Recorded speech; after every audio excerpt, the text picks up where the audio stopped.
Bonjour à tous et bienvenue sur ma chaîne. Vali, raconte-moi une histoire. Je vais vous raconter le dernier conte et légende de France. Paris, le petit homme rouge des Tuileries. Très belle écoute à tous.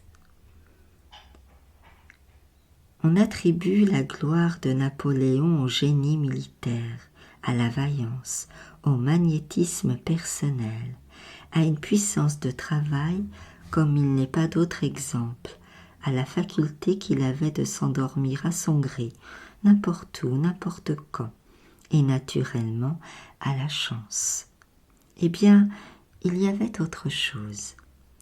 Napoléon bénéficia de la protection du petit homme rouge des Tuileries, étrange personnage quasi historique, tant on a écrit sur lui. Il se déplaçait beaucoup, mais les Tuileries étaient son domicile fixe depuis que Catherine de Médicis l'y avait amené dans ses bagages.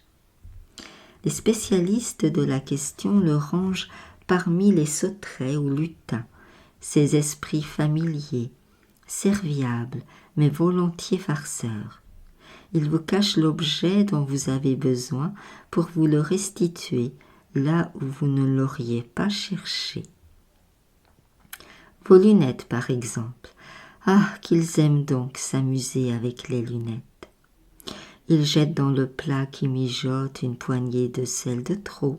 En dehors de la maison, les ateliers d'imprimerie sont pour eux un terrain de jeu dont il ne semble pas qu'il pourrait se passer. Mettre une lettre à la place d'une autre, ou un mot, intervertir les lignes, ils ne s'en lassent pas. Leurs bons offices sont aussi inattendus. Le livre qui s'ouvre tout seul juste à la page qui ravivera votre mémoire à la veille d'un examen. L'objet qui vous eût blessé en tombant et qui se trouve arrêté dans sa chute. Heureux hasard, multiple et fréquent.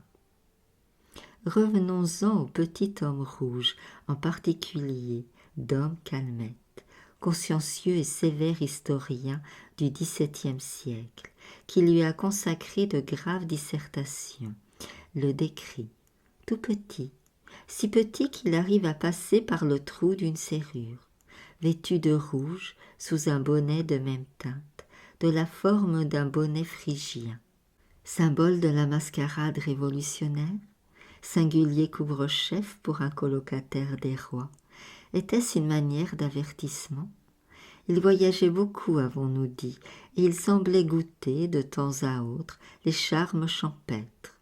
Près de Raon-l'Étape, il fut précisément parrain du lieu-dit vêtu de rouge. Aux Tuileries, il allait et venait partout sans qu'on lui accordât plus d'attention qu'à un petit animal familier, sauf si son espiègle menue figure se faisait triste. On était sûr alors de l'imminence d'un deuil ou d'un désastre. Où se retirait-il dans ce grand palais? Le nôtre nous rappelle qu'on ne découvrit jamais sa cache mystérieuse. Catherine de Médicis le faisait folâtrer autour d'elle, la première à rire de ses taquineries. En voulait-elle à quelqu'un? À quelqu'une surtout. Elle l'expédiait vers la personne en question qu'il avait ordre de tracasser durement. Seulement, il n'avait pas toujours les mêmes antipathies que son auguste patronne. Ainsi, il aimait beaucoup Marie Stuart, qu'elle n'aimait pas, ou qu'elle n'aimait plus. Non sans excuse, il faut le reconnaître.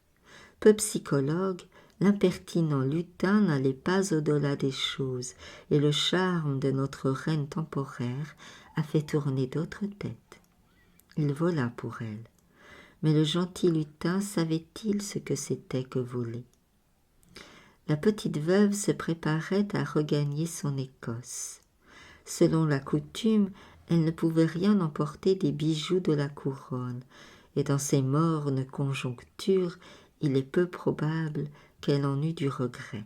Mais le petit homme rouge l'avait vue souvent se parer avec plaisir d'un certain pendentif orné d'une perle en forme de larme, qu'elle réchauffait au creux de sa main, puis appuyait sur sa joue. Alors le petit homme décida de la lui donner, à son insu, il va de soi. Et là, Catherine, inventaire en main, n'entendait pas que ce bijou presque modeste, pourtant, par comparaison, manqua au trésor. Il fallut tout déballer et procéder à une fouille en règle. La reine italienne ne décolérait pas. « Ma dove sta perla !»« Mais où est cette perle ?»« Dove sta perla ?» Sta perla demeurait introuvable, jusqu'au moment où sa juste détentrice mit en cause l'honnêteté de l'une des suivantes. Subitement, la perle réapparut. On raconte que la douairière appliqua la main dessus comme sur un insecte prêt à s'envoler. Au siècle de Louis XIV, le petit homme rouge, toujours bien vivant et malicieux, n'aima pas, nous ne disons pas qu'il la détesta, il n'avait pas de sentiments violents. La morganatique maintenant. Les antipathies comme les sympathies ne se discutent pas. Il cachait son livre d'heures où il le faisait tomber en éparpillant les images qu'il contenait. Il mettait du poivre dans sa tabatière. Elle était frileuse, on ne peut plus. Avec une cruauté enfantine, il organisait la ronde des courants d'air autour de sa victime, coinçait les glaces de la voiture capitonnée faite exprès pour elle, tirait sur les couvertures dont elle s'enveloppait dans son fauteuil guérite, renversait sa chaufferette. Il aurait voulu aider Louis XVI, l'enlever à son établi de serrurier, mais en vain multipliait-il les pirouettes, l'apathique souverain l'écartait comme une mouche agaçante. Alors, pour ne pas voir les événements qui se préparaient, le petit homme rouge, écœuré, déçu, partit pour un tour du monde. Et un soir, en Égypte, un soir qui était la veille de la bataille des Pyramides, Bonaparte, allant et venant sans aide de camp, sous ces belles étoiles qui semblaient tout près, vit au bout de sa botte ce qu'il prit pour un curieux animalcule exotique. Il fit un mouvement pour s'en débarrasser, mais il entendit. « Que mon général pardonne mon audace et veuille bien m'entendre. L'inactivité me pèse, et s'il lui plaisait de m'utiliser, j'aurais grand bonheur à travailler à sa gloire. » Bonaparte ne s'étonna pas. Un Corse sait que le merveilleux est autour de nous. Il n'y avait pas si longtemps qu'il s'était complu à écrire un conte fantastique. Et puis, malgré sa taille exiguë, il y avait dans l'attitude de l'étrange brimborion, comme dans son accent, quelque chose d'indéfinissable, qui devait être cet air des cours que l'empereur chercherait si fort à recréer. Amusé un peu, charmé certainement, le jeune général écouta la proposition du petit homme rouge. Ils firent alliance pour un premier pacte de 10 années.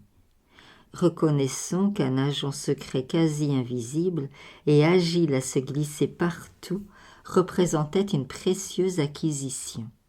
Et ce furent les 10 années que vous savez. Mais Bonaparte n'était encore que premier consul ce jour que, pénétrant dans l'un des salons des Tuileries, il aperçut, sur la cheminée, une enveloppe à son nom. Qui l'avait apportée ? Aucune des personnes présentes ne put le renseigner. Bonaparte la décacheta. Elle contenait une feuille de papier avec ces 3 mots. « Tu seras roi » et une signature, le petit homme rouge. N'ayant pas connu d'empereur, il ne pouvait désigner autrement la charge suprême.